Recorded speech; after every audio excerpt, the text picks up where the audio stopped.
Friday facts இதை பார்த்துக்கிட்டு இருக்க நண்பர்களுக்கும் பார்க்க போகிற நண்பர்களுக்கும் இதை சப்ஸ்கிரைப் பண்ணவங்களுக்கும் சப்ஸ்கிரைப் பண்ண போகிறவங்களுக்கும் இந்த ஷாராவோட வணக்கங்கள். நம்ம ஷோக்கு போகிறதுக்கு முன்னாடி முக்கியமான ஒரு விஷயம் நான் இங்கே பதிவு பண்ணி ஆகணும். நமது அடையாளம் காக்கப்பட வேண்டும். அதுக்காக தான் எல்லா காலேஜ் ஸ்டூடெண்ட்ஸ்லேருந்து ஐடியில் வேலை பார்க்குறவங்க வந்து எல்லாருமே மெரினா பீச்சில் உட்காந்துருக்காங்க. நிறைய பாண்டிச்சேரியில் உட்காந்துருக்காங்க, கோயம்புத்தூர்லேயே உட்காந்துருக்காங்க. நீங்கள் வந்து ஃபுல்லாக உட்காருங்கன்னு சொல்லலை. உங்களுடைய பேர குழந்தைகள், உங்களுடைய பசங்க, உங்களுடைய சந்ததிகளுக்கு ஒரு தரமான உணவு கிடைக்கணும், தரமான பால் கிடைக்கணும். அப்படின்னா நம்ம அதை அடையாளம் காக்கப்பட்டால் தான் கிடைக்கும். அட்லீஸ்ட் ஒரு நிமிஷம் அங்கே போய் உட்காந்துட்டு நீங்கள் வரணும் அப்படிங்கிறது என்னுடைய வேண்டுகோள். போன வாரம் வியாழக்கிழமை இளைய தளபதி விஜய் நடிச்சு பரதன் இயக்கத்தில் பைரவா படம் ரிலீஸ் ஆச்சு. சனிக்கிழமை பார்த்திபன் இயக்கத்தில் சாந்து நடிச்ச கோடிட்ட இடங்களை நிரப்புக படம் ரிலீஸ் ஆச்சு. இந்த படங்களுடைய ஃபேக்ட்ஸை பற்றி தான் இப்போ நம்ம பேச போகிறோம். ஃப்ரைடே ஃபேக்ட்ஸ் அடிச்சு உடையது ஒன்றும் ரிவ்யூ கிடையாது, ரிப்போர்ட். ஒரு படத்தை டைரக்ட் பண்ற ஒரு டைரக்டர் அந்த கதையை எழுதி ஒரு ப்ரொடியூசர்கிட்ட பிச் பண்ணி அதை ஓகே பண்றதுக்கு அவன் கிட்டத்தட்ட ரத்த கண்ணீர் வடிக்கணும். அந்த படத்தை எடுக்கிறதுக்கு அந்த ப்ரொடியூசர் பணத்தை அரேஞ்ச் பண்றதுக்கு கந்து வட்டிக்கு கடன் வாங்கி தான் படம் எடுக்கிறாங்க. அதுக்கு அவங்க எவ்வளவு ரத்த கண்ணீர் வடிக்கணுங்கிறது அவங்க கிட்ட கேட்டதான் தெரியும். அதுக்கு கீழே சம்பளமே எதிர்பார்க்காம நிறைய assistant directors, art directors, makeup man, light man, முக்கியமா உயிரையே பணை வச்சு நடிக்கிற ஸ்டண்ட் மாஸ்டர்ஸ், இவ்வளவு பேருடைய உழைப்பு சேர்ந்தது தான் இந்த ஒரு படமா வெளியில வருது. இதுல நோகாம ஒரு கேமராக்கு முன்னாடி நின்னுகிட்டு பின்னாடி ஒரு போட்டோ போட்டுக்கிட்டு முன்னாடி முடி வளர்க்குற ஆட் எல்லாம் போட்டுக்கிட்டு அந்த படத்தை ரிவ்யூ பண்றது அப்படிங்கிறது தப்புன்னு நான் சொல்லல. ஆனா அதை கரெக்டா பண்றாங்களா அப்படிங்கறத பத்தி பேசுறதுக்கு தான் நான் இப்ப வந்திருக்கேன். Let's have some fun. Bairavaa படத்தை பத்தி மிஸ்டர் பிரசாந்த் என்ன சொல்லியிருக்காரு அப்படிங்கறத பார்க்கலாம். இல்ல அது ஆக்சுவலா யாக்கை படம் நினைக்கிறேன். பைரவா படத்தை பத்தி மிஸ்டர் ப்ளூ சட்டை மாறன் என்ன சொல்லியிருக்காரு அப்படிங்கறத பார்க்கலாம். இல்ல அதுவும் யாக்கை படமா? பைரவா படத்தை பத்தி மிஸ்டர் காசிம் வித் பாஸ்கி என்ன சொல்லியிருக்காரு அப்படிங்கறத பார்க்கலாம். திரும்ப திரும்ப திரும்ப நீ என்னையே திரும்ப சொன்ன, அப்படி கண்ணாடியை நான் திருப்பி போட்டுட்டு இருக்கேன்ல, நீ தானே சிஸ்டம் பக்கம் திரும்பணும் பைரவா. ஆக மொத்தத்தில் சிறப்பா சொல்லணும்னா இது ஒரு 3 பேர் அடங்கிய குழு, இவங்க ஒரு சர்க்கிள். சோ இந்த சர்க்கிளை பத்தி ஆராய்ச்சி பண்றதுக்கு இப்ப நான் பண்ண போறேன். Let's enjoy. பைரவா படத்தை பத்தி மிஸ்டர் பிரசாந்த் என்ன சொல்லியிருக்காரு அப்படிங்கறத பார்க்கலாம். ஐடி வேலை வாங்க துடிக்கும் இளைஞர்களே, இது உங்களுக்கான இணையதளம். ட்ரை பண்ணி பாருங்க, நிச்சயமா டிசப்பாயிண்ட் ஆக மாட்டீங்க அப்படிங்கிறது என்னுடைய நம்பிக்கை. ஆக்சுவலாக நான் வந்து வேர்ட், மைக்ரோசாஃப்ட் எக்ஸல், பிடிஎஃப் இது மாதிரிலாம் நான் வந்து ஷார்ட் ஹேண்ட், பெரிய ஹேண்ட் எல்லாமே பண்ணுவேன் சார். எனக்கு இங்கே வேலை கிடைக்குமா? Please sir, help me please. Please, I am helpless. Please Prashanth, help me. Bairavaa படத்தை பத்தி நம்ம ப்ளூ சட்டை மாறன் என்ன சொல்லியிருக்காரு அப்படிங்கறத பார்க்கலாம். ஆப் கான்டெஸ்ட்ல வின் பண்ணி பீச் ரெசார்ட் செல்லுங்கள். பீச்சுக்கு போறதுக்கு நான் எதுக்கு ஆப் யூஸ் பண்றோம் லூசு பசங்களா? பைரவா படத்தை பத்தி மிஸ்டர் காசிம் வித் பாஸ்கி என்ன சொல்லியிருக்காரு அப்படிங்கறத பார்க்கலாம். ஸ்ட்ரைட்டாவே வந்துட்டேன். அந்த அப்படியே திரும்பி நம்ம பாத்தீங்களா, அப்படி டான் ஸ்டைல்ல. இல்ல அவர் நாளைக்கு தான் சுத்தி முடிப்பார்னு நினைக்கிறேன். கொத்து புரோட்டா போட்டதெல்லாம் நிப்பாட்டிட்டு ஆக்சுவலா பிரசாந்த் சார் வந்து பைரவா படத்தை பத்தி என்ன ரிவ்யூ பண்ணியிருக்காரு அப்படிங்கறத பார்க்கலாம்.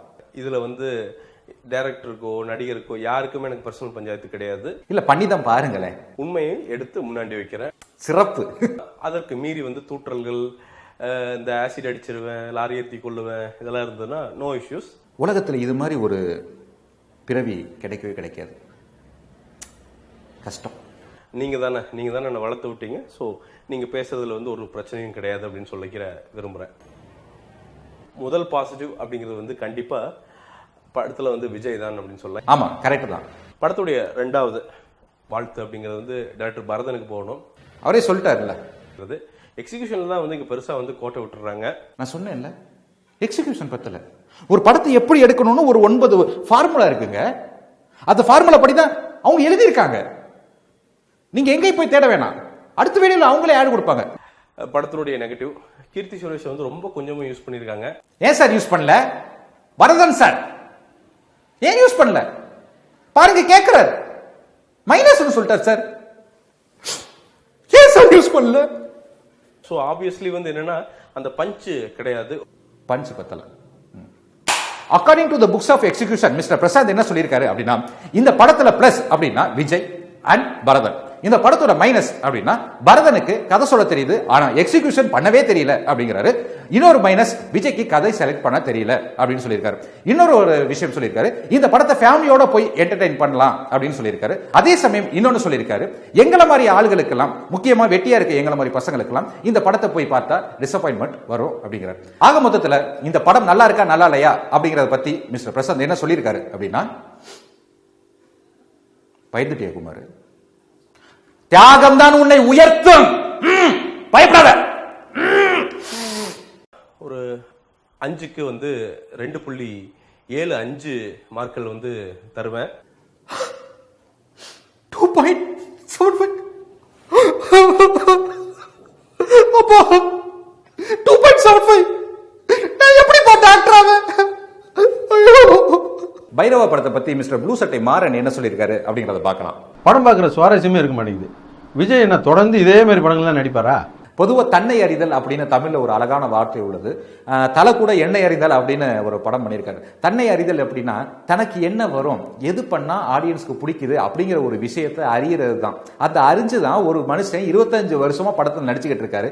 எப்பப்ப லவ் படம் நடிக்கணும், எப்ப ஆக்ஷன் படம் நடிக்கணும், யார் யாருக்கு எப்பப்பெல்லாம் படம் பண்ணணும், குழந்தைகளுக்கு பிடிச்ச மாதிரி எப்ப படம் பண்ணணும், இதெல்லாம் எல்லா விஷயத்தையும் அனலைஸ் பண்ணி தான் ஒரு படம் நடிக்கிறாங்க. அது ஒரு சமயம் ஃபிளாப்பா போலாம், ஒரு சமயம் நல்ல ஹிட்டாவும் ஆகலாம்.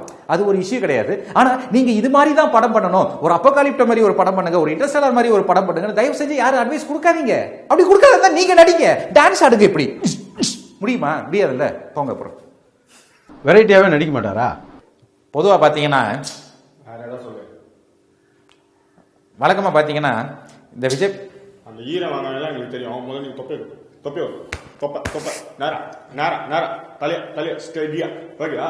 விஜய் பண்ண வைக்குமா? அது ஸ்டைலா பண்றேன், நல்ல வெரைட்டியா. இந்த சிலபஸே ஈஸியா இருக்கு, நான் இங்கேயே உட்காந்துக்கிறேன் அப்படின்னு சொல்லிட்டு அவர் வேணா அங்கேயே உட்காந்துருக்கலாம். நம்மளால உட்கார முடியல. அது நம்மளாலே அப்படின்னு அவரே சேர்த்துக்கிறாரு. நம்மனே எப்படி 100 கோடி தமிழர்களா என்ன எனக்கு புரியல. உங்களால உட்கார முடியலன்னு சொல்லுங்க, எங்களால உட்கார முடியலன்னு சொல்லாதீங்க. எனக்கு என்ன பைசா? நீங்க என்ன பண்ணுங்க, காலை மாலை 2 வேளை சாப்பாட்டுக்கு முன்ன 1/2 கொய்யாப்பழம் கொஞ்சோட்டு தேன் கலந்து சாப்பிட்டீங்கன்னா இந்த மாதிரியான பிரச்சனைகள் போயிடும் என்பது என்னுடைய நம்பிக்கை. பொதுவாக பார்த்தீங்கன்னா நான் இந்த படத்தோட பட்ஜெட்டு, தியேட்டர் ரிலீஸு, எஃப்எம்எஸ் இதெல்லாம் ஒரு 4 கோடி கலெக்ஷன் ஆயிருக்குன்னா எக்ஸ்ட்ரா ஒரு 3 கோடி போட்டு தான் அடிச்சு விடுவேன். ஏன்னா எவன் நம்மளை பற்றி கேள்வி கேட்க போகிறான் அப்படிங்கிற ஒரு நம்பிக்கை தான். விஜய் வந்து எப்போதுமே ஒரே மாதிரியான படத்தில் தான் நடிக்கிறாராம். அதாவது ஒரு ஹீரோயின் இருக்காங்களா, ஒரு வில்லன் இருக்காங்களா, ஹீரோயினை லவ் பண்ணுறாராம், வில்லன் அடிக்கிறாராம், கடைசியில் ஜெயிக்கிறாராம். கத்தி அதே மாதிரி கதை தான், துப்பாக்கி அதே மாதிரியான கதை தான், பைரவம் அதே மாதிரியான கதை தான். இதான் மூவி ரிவ்யூ, இதான் அவர் சொல்லியிருக்காரு. நீங்களும் பண்ணுங்க, ட்ரை பண்ணி பாருங்க, நல்லா இருக்கும். பைரவாவை பத்தி மிஸ்டர் காசியம் வித் பாஸ்கி என்ன சொல்லியிருக்காரு அப்படின்னா, சிறப்பு டைரக்டர் அழகிய தமிழ் மகன். நிறைய விஜய் ஃபேன்ஸ் என்கிட்ட கம்ப்ளைண்ட் பண்ணாங்க இந்த படத்தை பத்தி. சார் மூவி ரிவ்யூ சொல்லுங்க. பட் இப்போ என்ன பண்ணாரு, ஃபேன்ஸ் அப்ரிஷியேட் பண்ணணும்னு சொல்லிட்டு இப்போ விஜய் ஸ்டைலுக்கே மாறிட்டு விஜய் ஸ்கோப்லயே ஒரு படம் எடுத்தார். அவள் பறந்து போனாளே, மியூசிக்லாம் போடுறாரு. விஜயுடைய ஃபிட்னஸ் நீங்க பார்க்கும்போது மறுபடியும் சொல்றேன், பர்ஃபெக்ட் அத்லெட்டிக் பில்ட். விஜய் வந்து ஒல்லியா இருக்காரு. மூவி ரிவ்யூ சொல்லுங்க. அந்த சீன் பூரா ஒரு 7-8 நிமிஷத்துக்கு நீங்க பாத்தீங்கன்னா டக் டக் டக் டக் டக் டக் டக் டக் டக் டக் டக் டக் டக் டக் டக். இது வந்து ஆர்கெஸ்ட்ரா சிம்பனி. மூவி ரிவ்யூ சொல்லுங்க. மத்தபடி கீர்த்தி சுரேஷ் படத்துல கீது சுரேஷ். சரி, ரிவ்யூ சொல்லுங்க. Daniel Balaji Vettaiyaadu Vilaiyaadu. Raghavan, sorry Raghavan, please count your days. Raghavan review, movie review. அதுக்கு அந்த 168 மினிட்ஸ் பெரிய டிட்டரன்ட் ஃபேக்டர் இருக்கு. கண்டிப்பாவே ஒரு 125 to 130 மினிட்ஸ்க்கு இந்த படத்தை ஸ்கேல் டவுன் பண்ணிடுவாங்கன்ற நம்பிக்கை எனக்கு இருக்கு. சித்ராண்டி லேக் இருக்கு, கட் பண்ணுங்க. 2.5 மணி நேரத்துல உட்காந்து பார்க்க முடியாது, 1.5 மணி நேரம் தான், புரியுதா? கோடிட்ட இடங்களை நிரப்புக அப்படிங்கிற படத்தை பத்தி மிஸ்டர் பிரசாந்த் என்ன ரிவ்யூ கொடுத்திருக்காரு அப்படிங்கறத பார்க்கலாம். கிட்டத்தட்ட 1000 கிளையன்ட்ஸ், 6 வருஷ எக்ஸ்பீரியன்ஸ், சர்ஜரி எதுவுமே இல்லாம ஃபாரின் டெக்னிக்ஸ் யூஸ் பண்ணி வந்து ஹேர் ரிப்ளேஸ் பண்றாங்க. இந்த முடி வளரணும்னா அங்கே போடுமா? ஏன்னா இது வந்து உலக நியதி.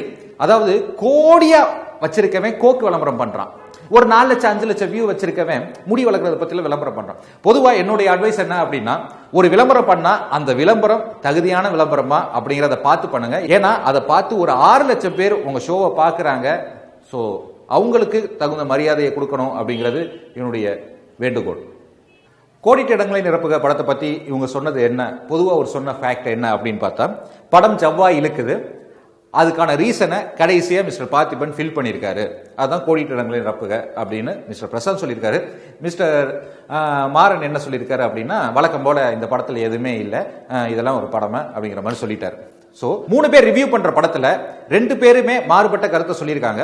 ஆனா உண்மையா சொல்ல போனா 2 பேருமே ஜவ்வா இழுக்குது அப்படின்னு சொல்லியிருக்காங்க. அது உண்மையாவே ஜவ்வா தான் இழுக்குது. என்ன பொறுத்த வரைக்கும் இந்த படத்துல பெரிய பிளஸ் என்ன அப்படின்னு கேட்டீங்கன்னா, மிஸ்டர் சாந்தனு.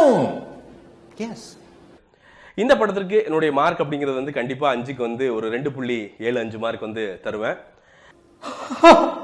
அப்பா 2.75 பாஸ் 2.75 சாந்தனு. எஸ், ரஸ் ரஸ் ரஸ். இதுக்கு அடுத்து நம்ம பார்க்க போற செக்மெண்ட் கல்வெட்டுகள். மிஸ்டர் பிரசாந்த் சொன்ன விஷயம் வந்து என் மனசு ரொம்ப பாதிச்சு. அடடா, இந்த மனுஷனுக்கு இவ்வளவு ஒரு தைரியமா அப்படின்னு கேட்க தோணுச்சு. என்னன்னா, எங்க வீடியோ பிடிச்சிருந்தா லைக் பண்ணுங்க, ஷேர் பண்ணுங்க, முக்கியமா உங்களுடைய கருத்துக்களை கீழே பதிவிடுங்க அப்படின்னு சொல்லியிருந்தாரு. அப்படி அவருடைய ரசிகர் பதிவு பண்ண ஒரு கமெண்ட்டை தான் கல்வெட்டு போர்ஷன்ல பார்க்க போறோம். கல்வெட்டுகள்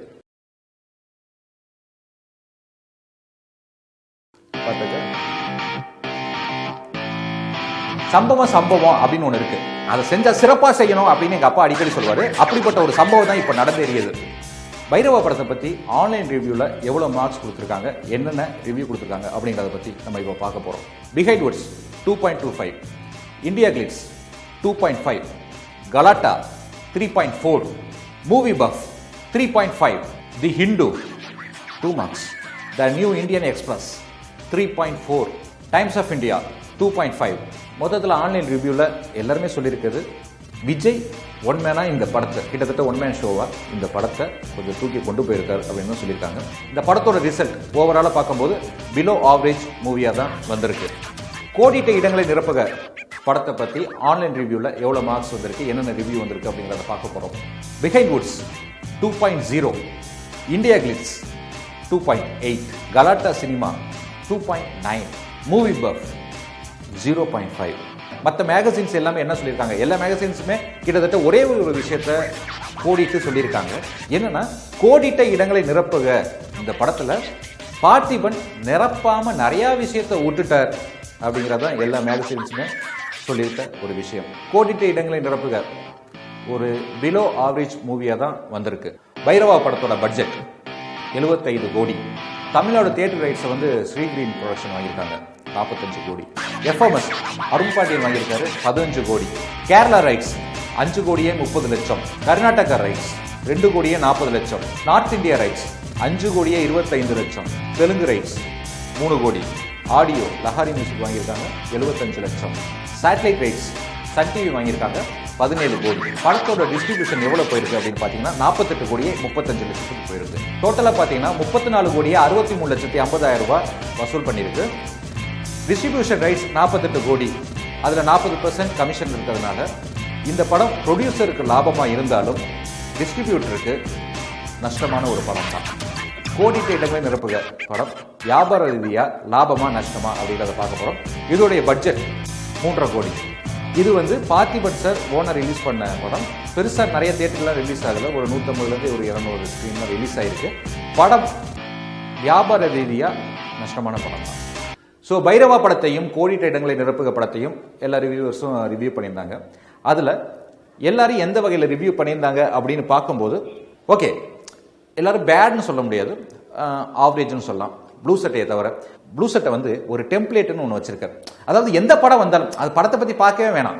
வழக்கமாக பார்த்தீங்கன்னா இதில் வந்து இவர் இப்படி பண்ணியிருக்காரு. அதாவது அந்த ஹீரோ ஹீரோயினை பேரை மட்டும் கட் பண்ணி பேஸ்ட் பண்ணி அங்கே போட்டால் அதான் ரிவ்யூ. ஸோ வந்து இதை கொஞ்சம் அவர் சேஞ்ச் பண்ணிக்கலாம் அப்படிங்கிறது என்னுடைய தாழ்மையான கருத்து.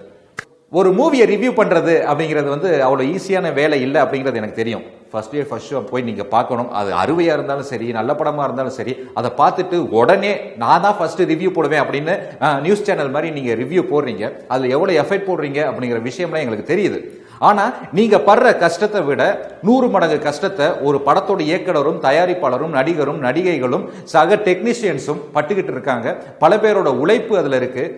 ஸோ அதுக்குரிய அந்த உழைப்புக்குரிய மரியாதையை கொடுத்து ஒரு தரமான ரிவ்யூவை கொடுப்பீங்க அப்படின்னு நான் ரொம்ப எதிர்பார்க்கிறேன். ஒரு யூடியூப் ரிவ்யூவர் சம்பாதிக்கிற காசை அந்த படத்துல ஒர்க் பண்ற, முக்கியமா வெயிலையும் மழையிலையும் அலைஞ்சு கால் கடுக்க நின்று வேலை பார்க்குற ஒரு அசிஸ்டன்ட் டைரக்டர்ஸோ ஜூனியர் ஆர்டிஸ்டோ முக்கியமா ஒரு லைட்மேனோ அந்த காசை சம்பாதிக்கிறது இல்லை அப்படிங்கிறது தான் வருத்தத்திற்குரிய உண்மை. ஒவ்வொரு புதன்கிழமையும் நான் உங்களை சந்திக்க போறேன். இந்த வீடியோ உங்களுக்கு பிடிச்சிருந்தா லைக் பண்ணுங்க, ஷேர் பண்ணுங்க, சப்ஸ்கிரைப் பண்ணுங்க. Friday facts every Wednesday. இது ரிவ்யூ உள்ள ரிப்போர்ட்.